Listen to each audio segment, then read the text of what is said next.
Hello everyone, welcome back to the channel once again, and today we are going to learn a new thing like how to speed test with ease.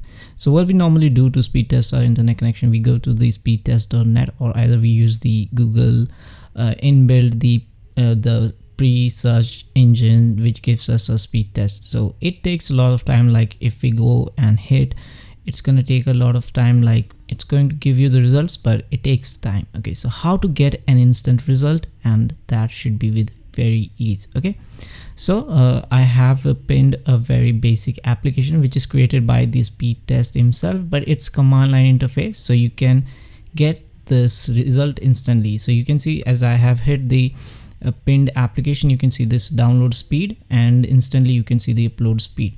So this becomes handy and very easy. You don't have to go to the speedtest.net every time. You can use this command line interface and get the result instantly. Okay, so how to get this? It's very easy. Okay, you have to come to the speedtest.net. Just go to the official page. Okay, so now here you have to go down inside this page, and you have so many options in there. So you have to select the CLI, the command line interface. Okay, and this is going to give you some informations like internet connection measures for the developers and on and on. So if you want to install it through the command line interface, you can use these commands. Otherwise, if you really need an application, the graphical user interface, somehow it's not that graphical, but still it becomes handy once you download it.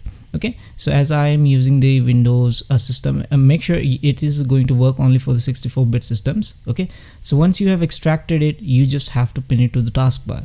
So once you open this, you can just right click over this application which is running on the taskbar and just hit pin, and now on you don't have to open this app again and again. You can directly hit from the taskbar and get the results instantly. Okay, I hope this info was useful and gonna help you guys in so many ways, and you don't have to waste your time coming over to the speedtest.net anymore again and again. Okay, yeah, so that's pretty much it. Thanks for watching. I'll see you guys in the next one.